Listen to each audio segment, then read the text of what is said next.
Welcome to Adventures with Jess. We are here at the Cafe Marina. We're going to have a barbecue celebration dinner here for the Wahkiakum Robotics team. And WaiterBot is going to help serve the food to keep things COVID safe. So stay tuned.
So, You're a very good big target. Anybody else want to shoot?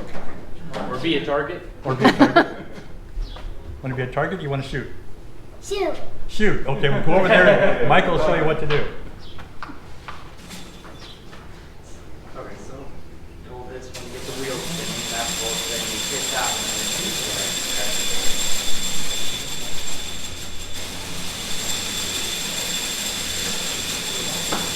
We built a robot for our competition. The ring shooters was to shoot the ring into the goals. This right here. Look here, Martin. Take this one.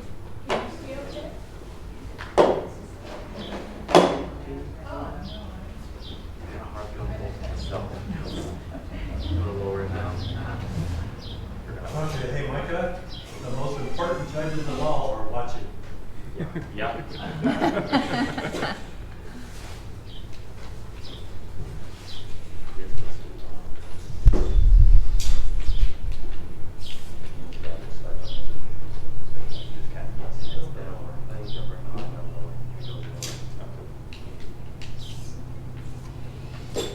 That was the purpose of that, and then we would drive it over and set it in the imaginary goal box.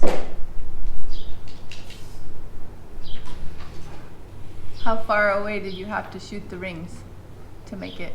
What was your distance? From there to that, probably around that distance. So like 4 or 5 feet.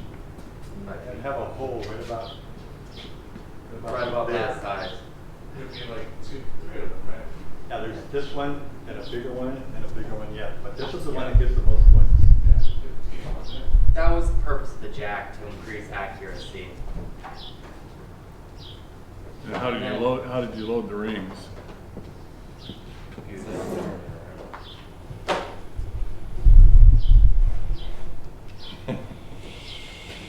Right off the cliff.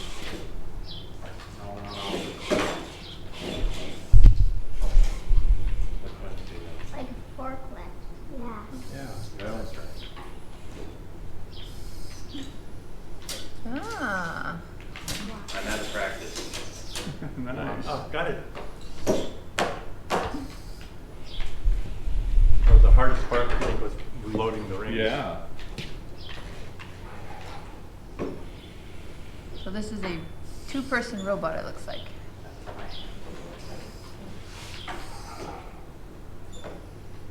Yeah, they designed it so that one person does the driving around, the other person handles arms. Yeah. Really the only way to do it. Yeah.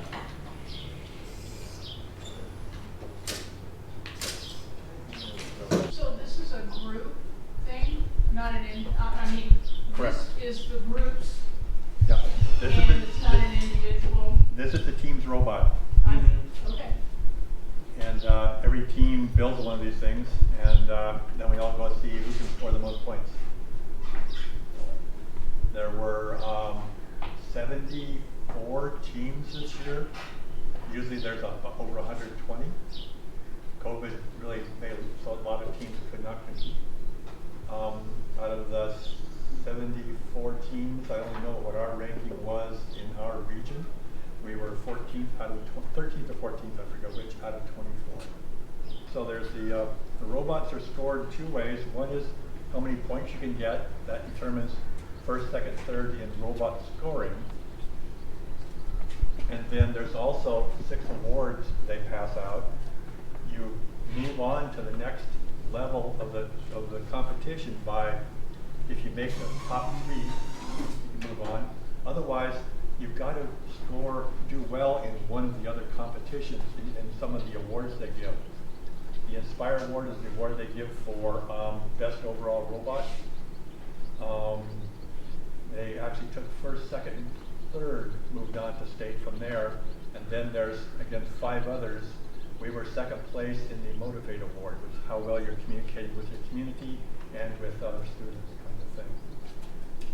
So we did well. That was our target award that we went for, and we did well in it. So very, very, very pleased this year with as far as how well we did in the competition. Even more pleased, personally, I am as a coach. I'm kind of getting ahead of myself here, but our team, it was a joy to watch these folks work together. Parents, you've done a wonderful job with your kids. And when they get together, they work on different parts. Somebody will work on this, somebody will work on that, and somebody have an idea there, and it was just a joy to watch the team, the kids work together, and the team as we build our robots, and then how we prepare for the competition. Understand? Oh, that's another thing. A lot of people don't understand. In sports, you're only competing against schools that have the same number of kids that are in your school. Like we're B, 2B. 2B. We're 2B. That's what Wahkiakum is. In robotics, there is no leveling like that. So the #1 team was actually a pickup team up in Bellevue that was Microsoft and Amazon employee children. They came from all different kinds of schools to get together to make the pickup team. That's our competition. And then plus like Camas High School and all the big high schools you can think of, and some little ones too, but we're probably one of the smallest schools there, if not the smallest. And again, I'm going to say it one more time, I'm really proud of how well we did and how well the kids worked together.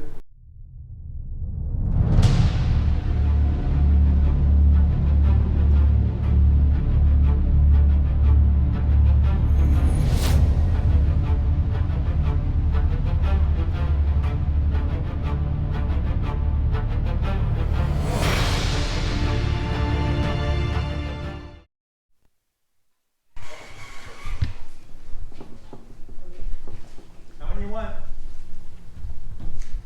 I'll take 4. 4, make 5, and I want 1 and a hot dog. Okay. 5 hamburgers and a hot dog. 5 hamburgers and a hot dog.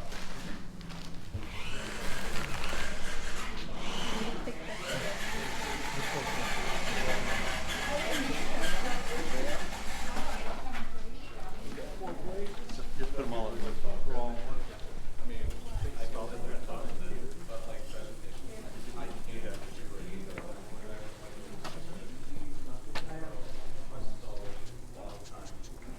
this hot dog. Yeah, we have a lot. So,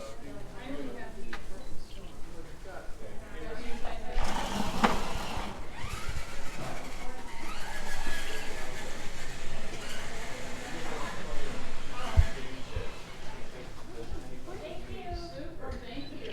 You should have the computer or the robot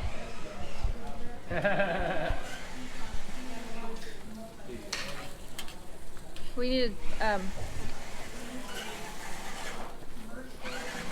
6 hamburgers? we need 6, I think, to start, don't we? So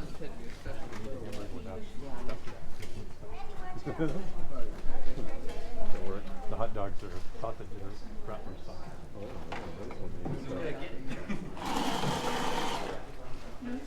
Make a loop.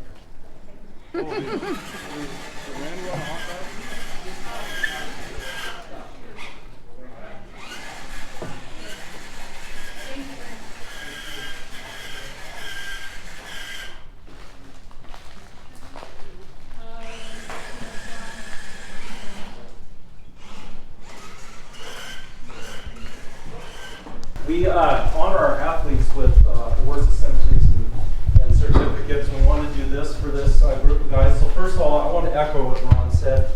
I've coached baseball for 30 years. I've had teams compete in state championships. Without a doubt, this was one of the best groups in terms of camaraderie, teamwork, just mutual respect for each other, willingness to play roles and do whatever it takes for the good of the team and stuff. Such a blessing. And then the other thing, when you coach and work with students, you're just looking for growth. And from day one to the end of the year, the growth that we saw with this group of kids is just amazing. They've set a goal of wanting to make it to state and maybe even nationals. And I think if they keep working at it like that, like they have, that is definitely a doable goal, if not next year, in the next couple of years for sure. It's a young group for the first time out. They show a ton of potential and academic talent and ability. Without a doubt, the best thing, if you guys have been watching them here, this is the coolest part of it. It didn't feel like school at all. They just had a blast. Like every time we met on Fridays, they were joking and kidding around and just having a ball. So it's a really great group of kids. We want to recognize each student. We have certificates from the school. You guys can put these in your portfolio for graduation. This first student, tremendous, what I would call mechanical engineering ability. My guess is he probably, from the time he was a young kid, was tearing things apart and putting things back together. He understands systems and how parts work. Building that sucker was really hard. I mean, we started with a kid of nothing but nuts and bolts and chassis, and I mean, these guys put all that together. Ron would say, hey, we need such and such a collector shooter, and this guy, you could just see this student, his eyes would just, the wheels in his head were turning. You were just seeing him think about different ways that he could get to reach that goal. He was our chief, probably our chief mechanical builder. He had lots of help, very talented, also brought, like all of his teammates, just like, give me a job, I'll do whatever needs to be done. I think he could have done just as well at coding, but very talented with mechanics and putting things together. That's Peter Vick. Come on up.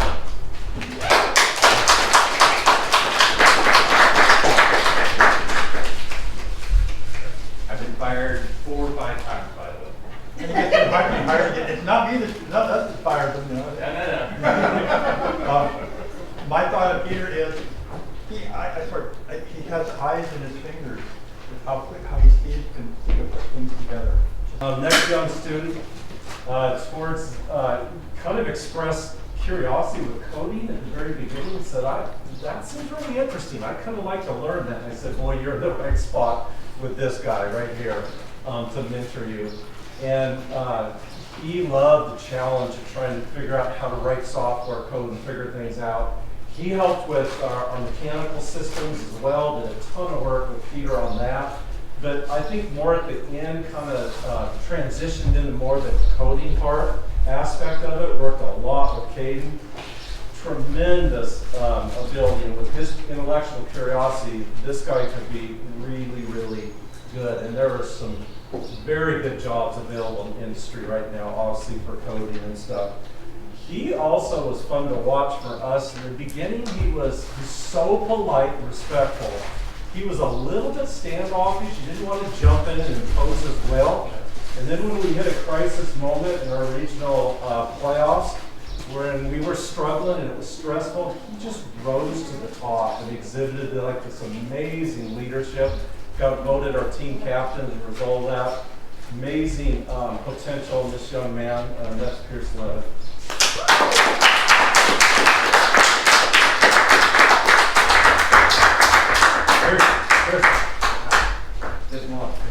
The thing I think about Pierce, what's just alluded to, as a coach, I'm looking for leaders in all different kinds of ways. There was that time that Rick alluded to that the team was struggling. In fact, I would say I like to feel like they were like this. They were not together like this. They were just fluttering around. And Pierce took a look around. He said, "Guys, let's go outside and we need to blow off some steam. Let's go race our cars or something." At that instant, he took over the team. As a coach, it was just blindingly obvious. At that instant, he became captain, and all the team knew it too. It was just, as a coach, it just, again, one of those many things that just warms your heart. That, oh yeah, that's one more thing. I don't have to try to figure out what to do because of that. He's got it. The beauty of how Pierce does captain is that he very much involves everybody. I think he still does it really low key, which is very cool. We'll find next year that everybody will be coming up with writing a topic, whatever their interests are. And I'm looking for Pierce to keep the team together, especially if I screw up and don't see something that he saw and he knew what to do. That's amazing. So, thank you, Chris. Okay, our next team member, like I mentioned, I coach a lot of baseball. There's a position in baseball called utility player. This is designated for a person that can do everything well. They are extremely hard to find someone that can catch one inning, go out in the outfield, play infield. We kind of had a guy like that in robotics. I mean, he brought every single skill set to the table. So adaptable. If we needed something, you could always count on this student. He could fill that void. And amazing ability, I think, again, in mechanical expertise, understanding systems, just amazing. He did coding, like he'd step in a pinch and we would be missing someone and he'd figure it all out. I'm super good at coding and talented that way as well. We were short on a person that could talk and communicate and be a moderator for our team. And true to Micah, I'll do it, and he's super good communicator. I mean, he writes well, he talks well. I don't think there's anything he couldn't do on our team, and he brought that to the table, especially. And I think, like I said, without him moderating and helping during regionals and doing a lot of the talking and taking that load on, I think he just did everything, but that really helped our team. I'm so impressed with him. So, Micah, come on up.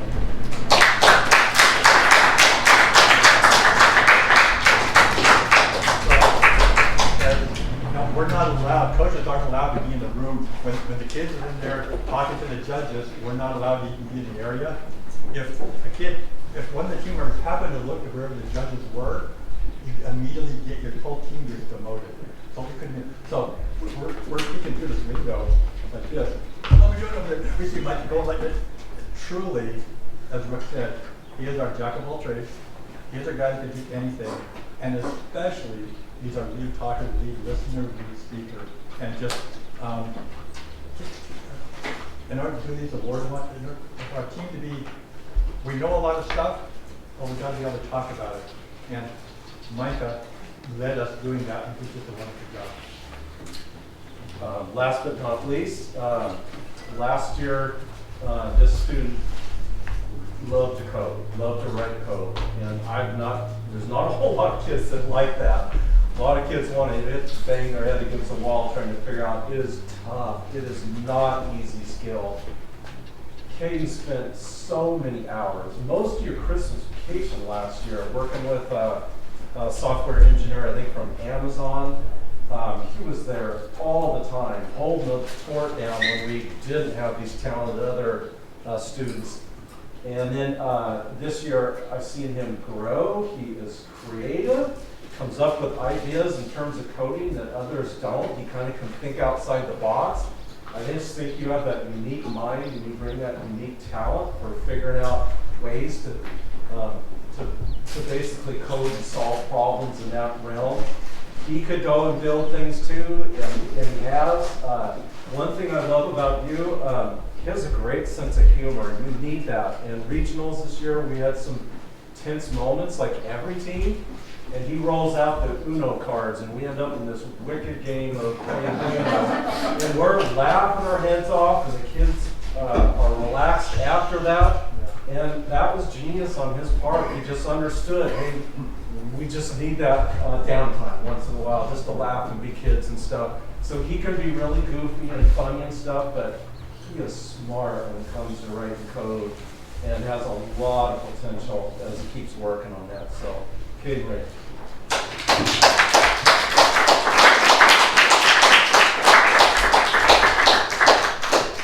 And, Caden talked about it earlier, but understand, he literally saved our bacon the first time the robot crashed and we lost our program. The first time out, he had to kind of recreate it. From then on, he was the one, the go-to guy said, I'm going to make sure you back up. I'm going to make sure it's available. I'm going to make sure it all happens. And just saved us. We have one more. Surprise him a little bit. This guy, Coach Wright, has spent more hours. He's supposed to be retired. This is for you, buddy. Oh, He's supposed to be retired. And I am retired. I don't know how many hours he spent developing a K through 12 robotics program, 4-H. I don't know. I don't know when he sleeps. I really don't. But you have mentored me. I have learned so much by watching you. You are so good teaching. And the best thing is you're just an even better person. You're so much fun. All of us grew from you. I can't thank you enough, our school district, what you have added to our kids, our students, to our school. Man, I think the world of you, dude. You're awesome. Pierce is going to say something as well. And without you, I would have probably never learned coding for like another 4, maybe 3, possibly 1 years. Yeah. Wow. And you gave me a great quote. If I ever need to write a good speech, like it takes someone to be amateurs hope to be lucky. That quote. Yeah, I'll get that. Yeah. Okay, I'll share a little bit. Yeah. For now? Okay. Yeah. So, we got a gift certificate for him and a card, and again, on behalf of the whole team, all the kids signed it. We love you, you're awesome. Thank you for sacrificing your family.